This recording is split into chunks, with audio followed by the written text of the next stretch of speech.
Hello, thank you very much for inviting me to speak this evening. My name is Colm McCarthy, and I'm a sports and exercise medicine consultant working at the UPMC Sports Surgery Clinic in Santry. And I'd like to talk about menopause and muscles and bones and tendons, and about maintaining fitness during menopause. A bit about my own background. My training was both here in Ireland and then subsequently in Australia. In Australia, I was lucky enough to work with some really amazing female athletes across rugby union, netball, the AFLW, and in ballet. And there's been some very exciting advances in the last few years in the field of female athlete health, especially in relation to menstrual health, bone health, injury prevention, and strength. And so a lot of that's transferable to the general population as well. I came back to Ireland a year ago, and I'm now working in the Sports Surgery Clinic in Santry, and see there a mix of both kind of elite sports and then regular people like us just enjoying movement and activity. So menopause, it's pretty, I suppose, a kind of a broad word, broad term, fitness and menopause. I guess we could talk about perimenopause, which around the age maybe 45 to 55, or we could define menopause as being post-menopausal, which is the time after the last period.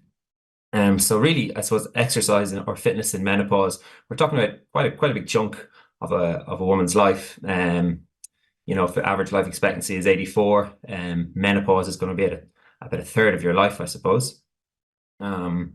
And I suppose how you want those years to look is everyone's own choice, and everybody's got their own goals. But no matter what our plans are, whether you want to lift trophies or grandchildren or cabin bags and cases, the same principles apply in terms of our physical capabilities, and that's really that you've got to use it or lose it. So I suppose if we're talking about kind of perimenopausal age, kind of age 45 to 55 could be defined as midlife. Whenever I hear the word midlife, the word crisis kind of comes to mind. But really, I think it's an opportunity at this stage of our lives when you kind of look at the choices you make now, and especially with regards to activity, how that's going to influence your health and your ability to do the things you want on into the future. So if you're pressed for time, I'm going to give you the short version of my talk now, which is one slide.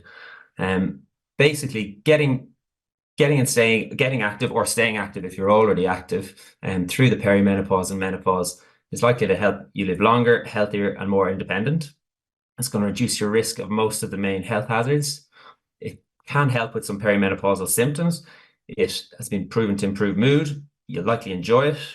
The recommendations from most of the main kind of health bodies are to do a mix of aerobic and resistance work, and get some impact into, pick something enjoyable, keep it up. And then in regards to menopausal hormonal therapy, there's possible some benefits to that in terms of muscle and bone health. So that's the short version. If you need to go home now, you can. Otherwise, we'll have a bit of a chat about those things in more detail.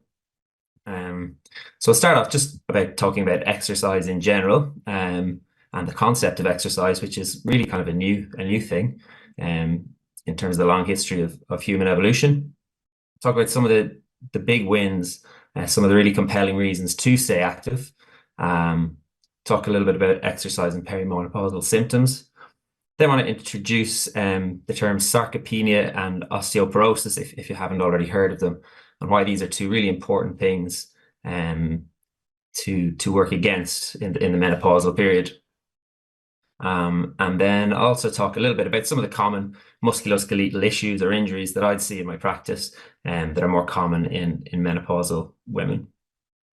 And then finally, we'll touch on HRT or MHT and the effect it can have on our musculoskeletal system.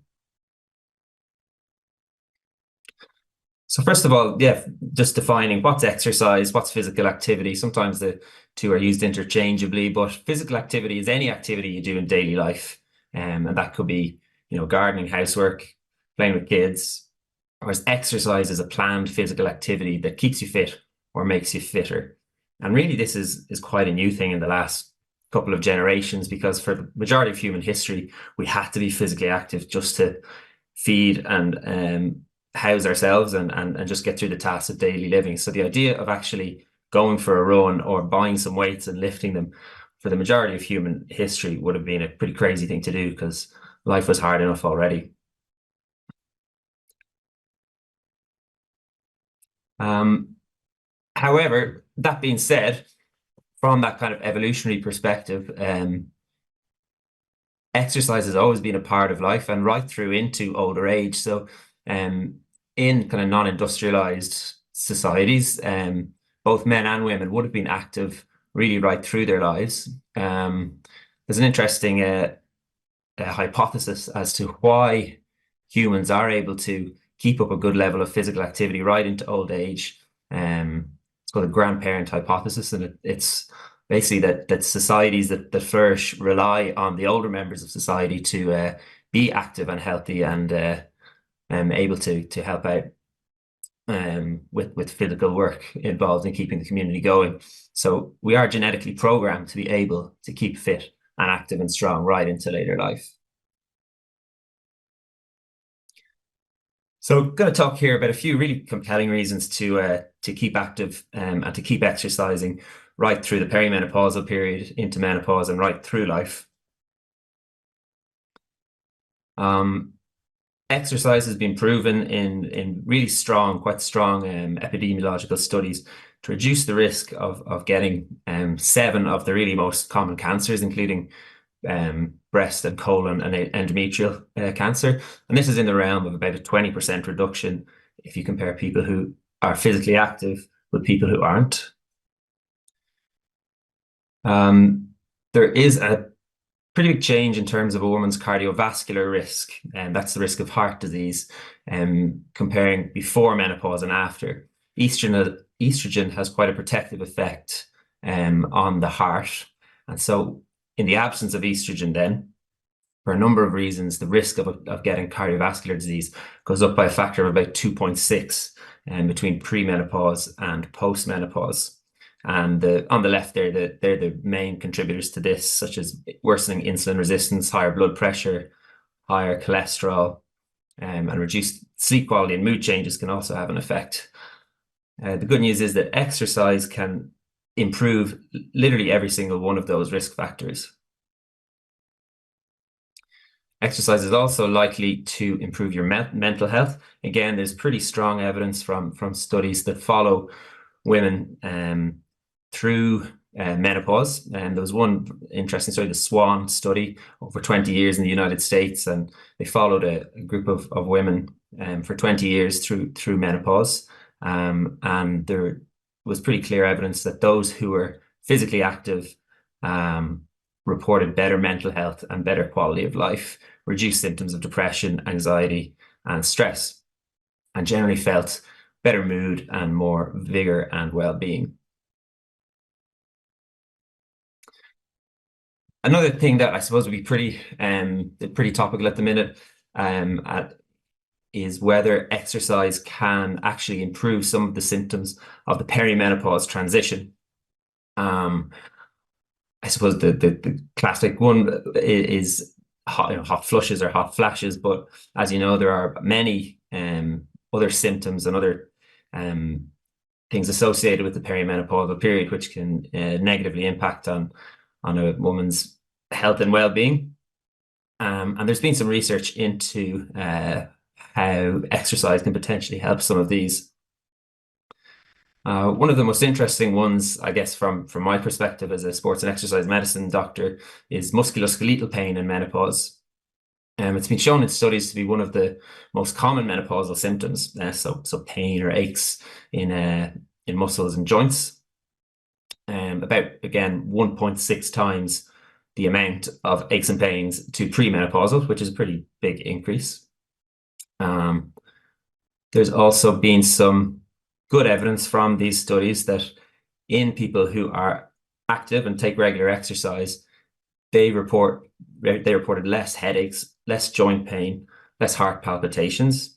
And so I guess we have some evidence there that some of the major symptoms of the perimenopause or the menopause transition, such as difficulty sleeping, mood changes, low energy, palpitations, headaches, and joint muscle aches, can be positively affected by exercise. The jury is still out really on hot flushes, whether exercise has a significant effect on this. There is a theory that because we know that exercise increases your what's called parasympathetic tone, so the kind of after you exercise, your kind of rest and digest, relax system is upregulated, and so this has been kind of postulated to potentially help with hot flushes, but we don't have very strong evidence on that. There is good evidence from studies that keeping physically active will also help with keeping a favorable body composition. When I say favorable body composition, I'm not talking about a definition of beauty, but of health in terms of maintaining your muscle mass and reducing the amount of what's called central adiposity or visceral fat, which means the weight you carry around your middle, which we know increases after menopause. So maintaining good activity and exercise can help offset this. And that has health benefits because we know that carrying weight around the middle has effects on cardiovascular health, insulin resistance, etc. So they're all good reasons if you didn't already need them to keep active. Just want to talk a little about I guess the main musculoskeletal effects that we see in menopause.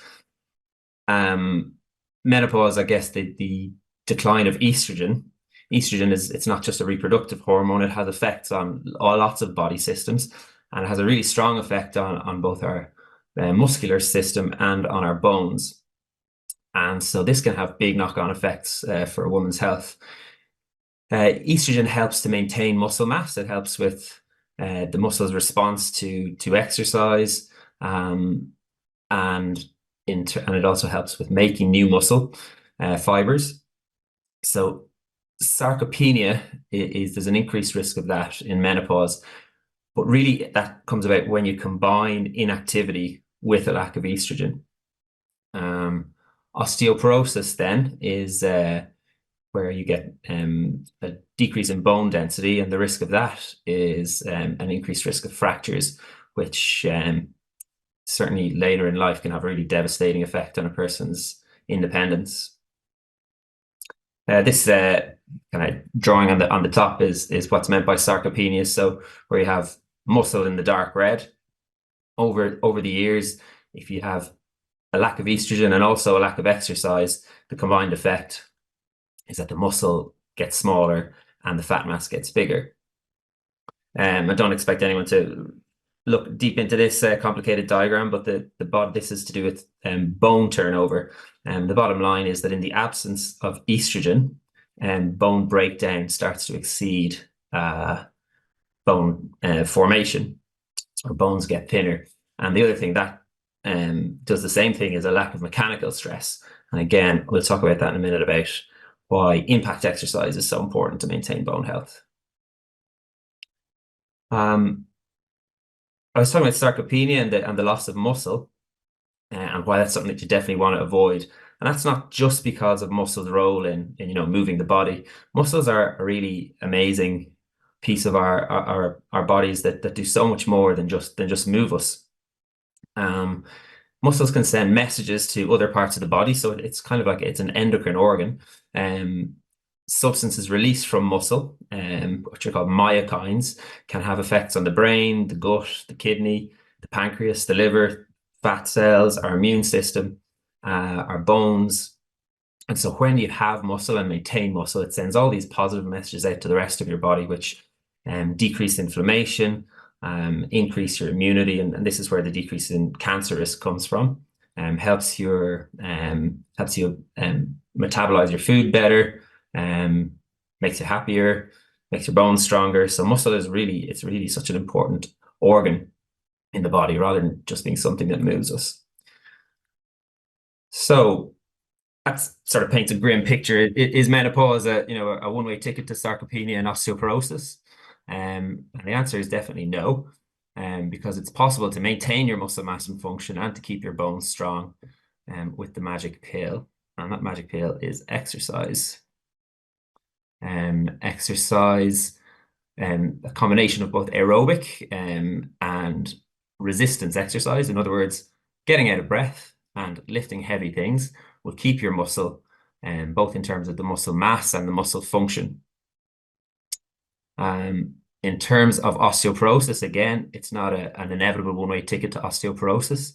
By either maintaining, if you're currently doing impact activity, or taking up impact activity now, that loading effect on the bone will maintain bone density and potentially even improve it.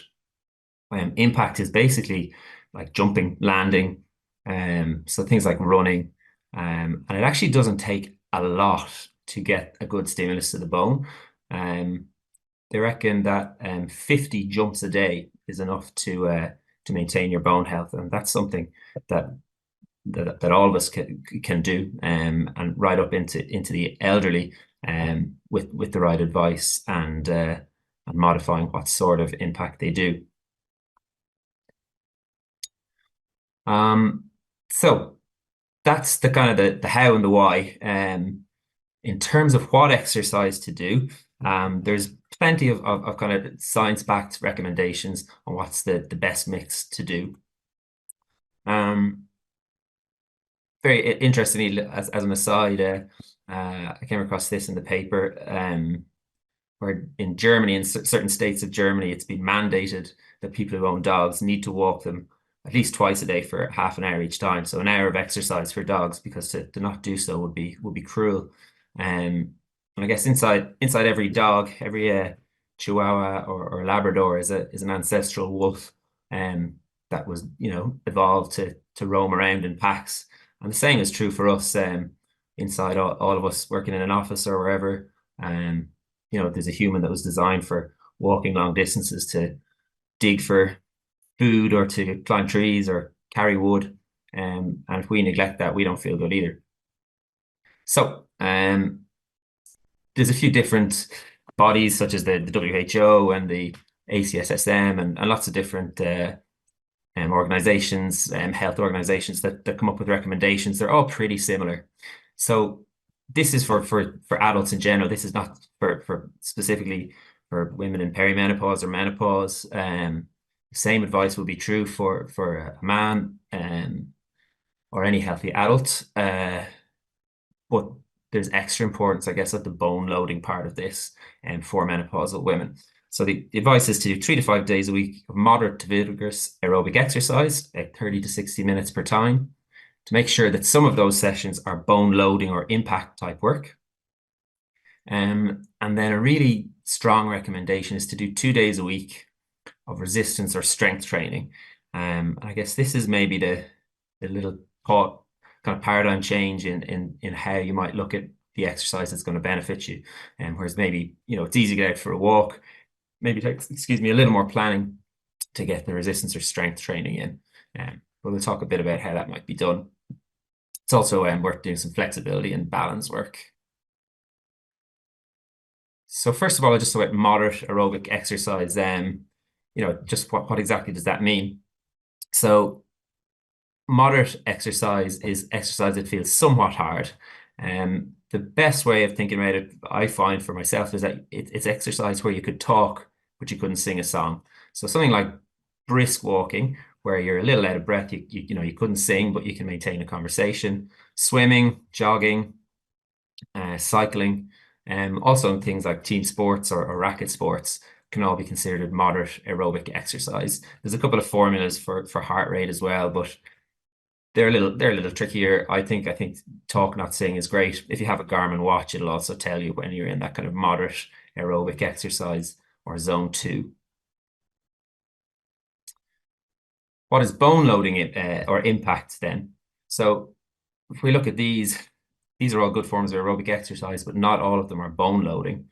And walking really doesn't give enough impact to generate bone loading. Swimming doesn't generate bone loading, and cycling really doesn't, a little bit through the muscular activity, but really doesn't much. You need something where you're kind of jumping or moving or hitting the ground a little harder. So things like tennis would definitely be really excellent bone loading activity. It's multi-directional. You're running forward and back. All those things give a what are called novel stresses. So changing messages to the bones, and that's what really stimulates them to get strong. Dance is a really good form of impact exercise. Picture on the left is Zumba, which has been shown to be really good in terms of bone loading because of the jumping and the sideways movements. Team sports are great. Picture there is Gaelic football, but I mean any team sport where you're changing directions. And the other benefit of those is that they can be really fun and social. And as I mentioned, just simply jumping, so jumping off a box, hitting the ground, that's impact. Needs to be a little thought around the safety of that for an older person or someone with osteoporosis, but they can all be modified. So yeah, getting in 2 to 3 times a week some impact loading, so not just walking, cycling or swimming. Resistance exercise then, so strength or resistance training, that's basically where you're making your muscles work hard and get tired. So again, there's lots of different ways to do this. Certainly gyms, gym classes, anything with lifting weights is good. Things like Pilates are also a form of resistance exercise. Your body weight is a form of resistance. Things that work the big muscle groups like your glutes and your quads, so things like squats, lunges are really excellent. And again, lots of different ways to achieve the 2 days of strength work. It could be through something like a class or going to the gym, or it could be in your own living room with some weights. And there's some pretty good like YouTube workouts, things like that. If you're looking for inspiration, obviously going to see a professional to develop a program for you would be optimal. And there's some good online things and some good apps as well. But big benefits to be gotten from doing resistance training twice a week in terms of strength, function, and maintaining that muscle mass that I was talking about earlier. That's so important for your overall health. But really, the best exercise is the one that you enjoy and that you'll keep doing. So I think if you can find something you enjoy, that's always going to be the best. Menopause and tendons is really quite complex. I'm not going to go too much into it. We're kind of a bit unsure how the decline in estrogen affects tendons. It reduces collagen formation, increases the stiffness. But again, if you keep your tendons strong through exercise, that's the best way of keeping them strong and avoiding injury.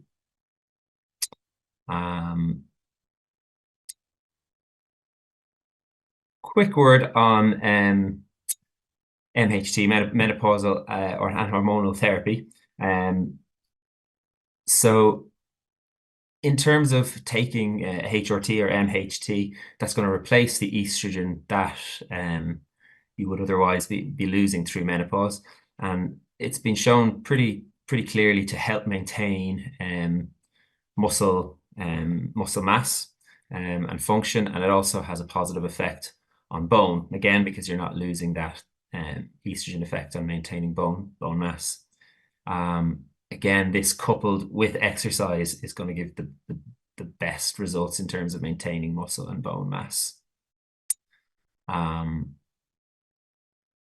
If there's any kind of masters athletes or people who like to compete as well as just keep fit, there's a few studies which show that MHT or HRT can help with performance, more so in terms of the adaptation to training. It's not like it makes you run faster on the day you take it.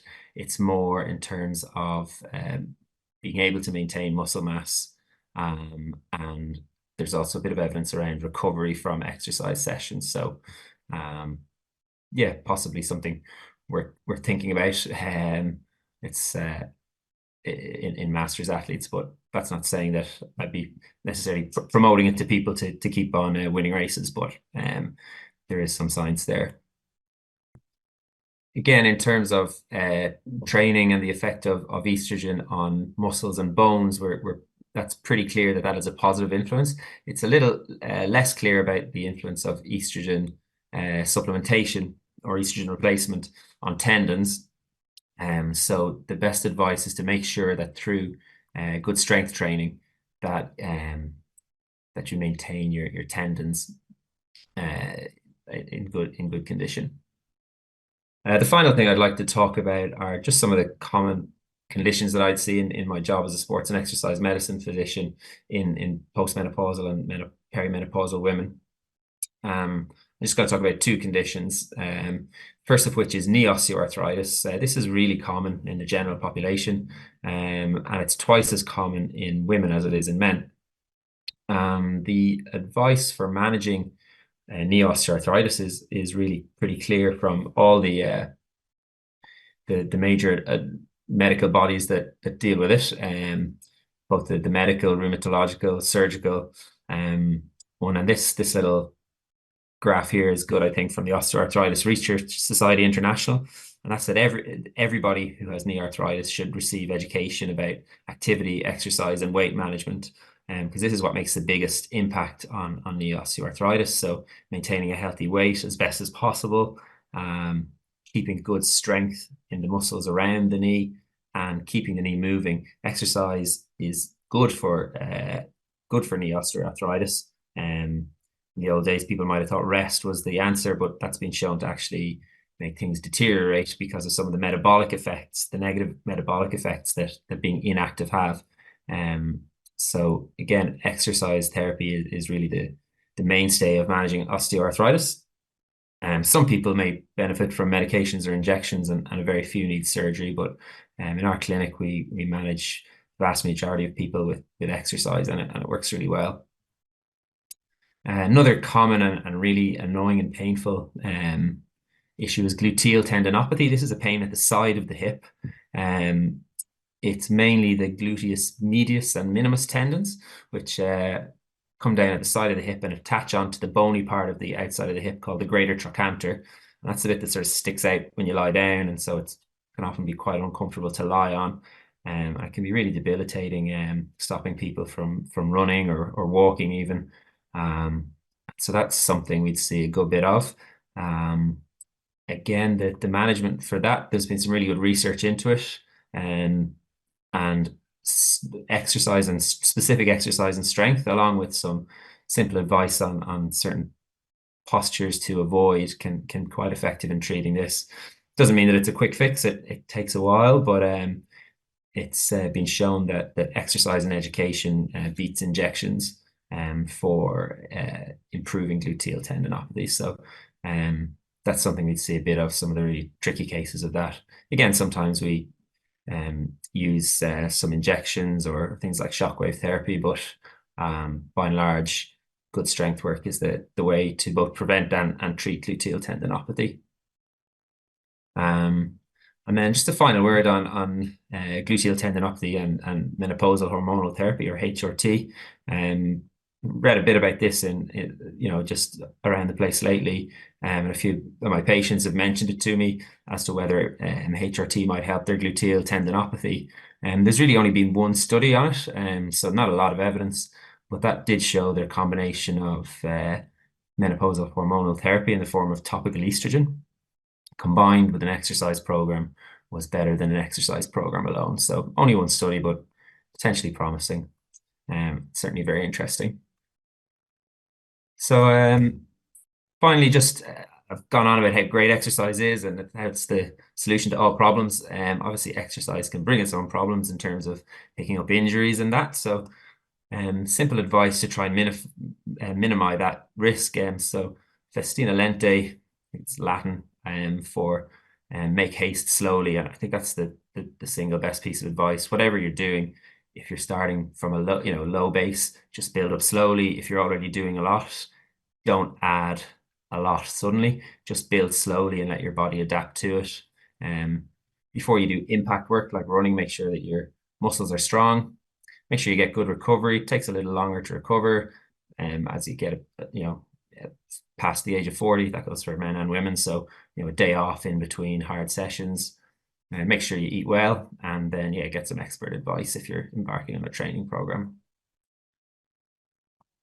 And then finally, if all that doesn't work, just get the car. Um, Thank you very much. Really appreciate the opportunity to chat to you. Hope you got something out of it. And I am, yeah, more than happy to take questions if you have any. Thanks a lot. Colm, thanks. It was a really great talk, a lot of information as well. So, there's two questions here to start with.